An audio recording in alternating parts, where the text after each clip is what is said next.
Hi, my name is John Cooksey. I'm here with rocket engineer, payload engineer, Bob Nagy, who's showing you everything about the wonderful picco-z, also known as a Vespid. And we're going to show you how to hot rod this and how to mod it, and also basic operation. Now, Bob, you're an expert pilot on this. It's a great unit, isn't it? Absolutely. What an incredible invention. EPP, highly resistant foam, auto stabilizer on top, integral infrared receiver running on pager buzzer motors. It's super stable, 10 grams, a third of an ounce in weight. What a great You know, item. I'm so excited now. I want to get right to launching, so let's go to our first section. Sure.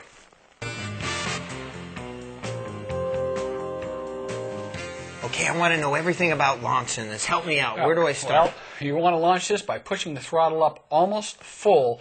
Have it on a nice stable platform like this. Pop up your left control on the remote to almost full, and it's going to take right off. Okay, I got to ask one thing. Sure. Rechargeable batteries or regular batteries, does it matter? No, it doesn't. Regular alkaline batteries will give you a little bit more voltage, a little more charge into the copter. All right, I had trouble finding the on-off switch at first. Can we get a close-up? Sure, absolutely. Show people where this is, Right because once the batteries are there. Copter over here. Okay, now what's okay? So we got that right there. Just slide it to the down position. Use your fingernail over there. Remember, the foam is, be careful with it. And the blinking light will come on, ready to go. Blinking LED will come on. You're ready to go. Okay. So you do want to launch by throwing that throttle up, like so. And as soon as you get it in midair, you want to bring that throttle down to half, and then start adjusting. The first thing you do is to learn how to keep it in midair.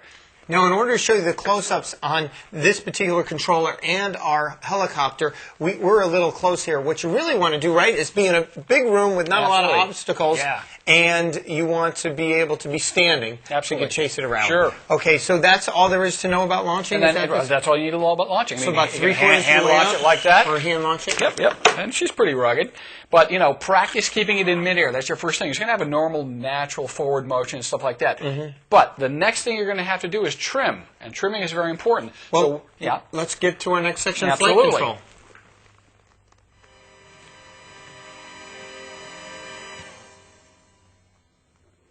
Okay, Bob, show us about the flight control. All right, basically, you've got two controls on the remote over here. Let's take a look at them on the close-up camera. And we've got our throttle control on the left, and we have our left and right control on the right, which controls the motor in the back tail section of the copter. Let's go straight to the close-up. That would be the best right now. Just all close-up.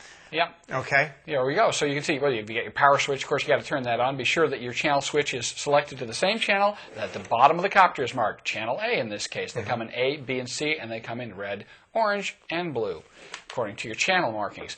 So basically, you're going to see the that you've got two LEDs. So the charge LED is the one that's going to come on when you charge her up. But this is throttle. This is your control of direction. Being that the copter has a normal forward motion at all times, that's what you set it up for, this allows you to pulse that tail motor and change the direction of flight as you go along. That's your control for direction. Okay, and so if it's spinning and spinning, then you want to operate this trim to the left or the right. Let's take a look at close-up again. As soon as you get that baby in the air, and you'll see that out of the box, the copter is going to sort of do a spinning motion one way or the other like this. It'll stay up there and stay stable. And you're going to need to counteract that by using the trimmer left or right. So you pulse this, and remember it reacts a little bit slowly, so pulse it slowly, and you'll see it, if you're pushing the right way, you'll see it stop spinning. What you do want a little bit of spin. You'll never be able to trim it out completely. A little bit of slow spin like this is moving is fine because you're moving it around the room. Well, we were going to do a section on trimming, but I think you've covered it all, so we're going to skip that section. But so just right before, can I drive for a minute? Absolutely. So basically, it's a little harder, I realize, when we're sitting down and not standing up. So I want to spin it about three-quarters of the way up. Three-quarters of the way, we're going to hand launch it like this, and she's going to take off. She's ready to go. It's no problem. Remember, it's auto stabilizer, so it's going to stabilize itself. And it's going to follow convective currents around the room. And I'll bring it back. I was bringing it back. I was not bad for the first time. Well, I've done it a few times, actually. Yeah. So we're going to get to our next section, which is a real scary section called Drop and Crash.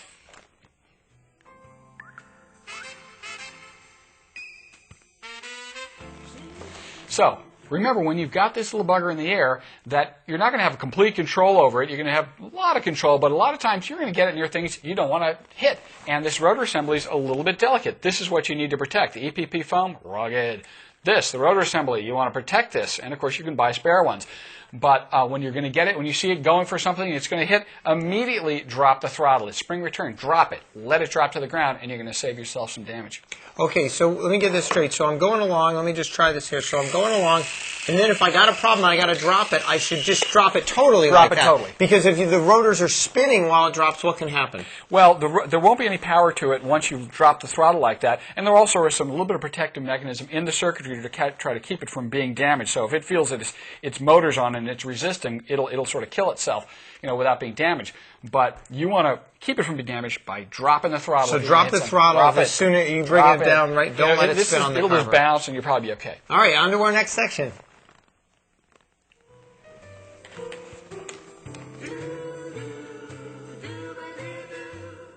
Bob, what can you tell me about the battery type for this? Sure. Well, the controller over here takes 6 AA penlight cells, and they go into the back of the unit itself over here. We can show you the back, and basically, let's get a close up on let's the take a look at the close up.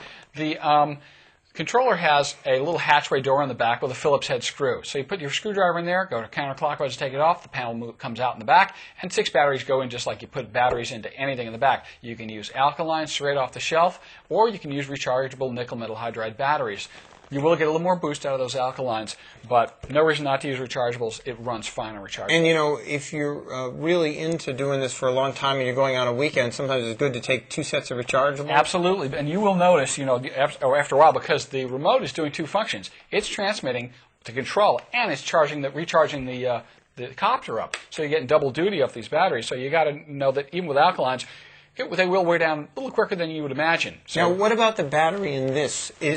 How many flights is it good for before you need to replace that battery? Lithium-ion batteries are more limited by time than they are by recharges. A lithium-ion battery is good for 1,000 charges, but a lithium-ion battery, used or not used, will perish after just 3 or 4 years.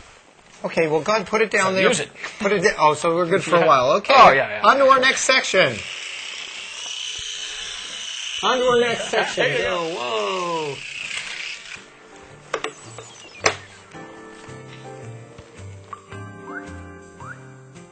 So, Bob, I'd like to talk about battery charging. Time to recharge the battery. Sure, absolutely. Well, first off, let's take a look at the side of the unit again over here, and we'll take a close-up of the side, and we'll see that we have a charging connector over here. And what I've done is I've made a little mark on there. We're going to tell you about that little trick here. But here's the plug, and here's the connector. And I've got a little trick that I'm going to show you here. You see that I've got a little red piece of tape? This connector goes into here. The plug goes into here, and it only goes in one way. You want to be very gentle. This is a very small, what we call Molex connector. And basically, what I did was once I got it in there the right way, I took a little sticky label, a little piece of red tape, very small, and I marked the body, the front side, and I marked the connector on that side. So I don't have to look, I don't have to guess. I go right for matching the red to red, and bam, voila. There it is. Yeah, because you can do serious damage. Absolutely. So remember, though, when you are charging, the technique is to have the unit off, turn the controller off, and then put your plug in. Is there any worry about overcharging? Or absolutely not. Now, once I plug the unit in, I have it off like this, and we'll go ahead back and I'll show you the controller here. Then we turn on the power on the controller, and you'll see that both of the LEDs come on, and that means that your power's on, of course, but that your unit is charging up.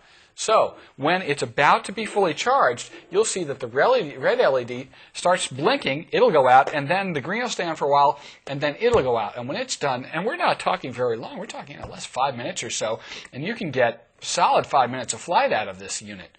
So there's your charging technique. Now, I will mention this, battery heating.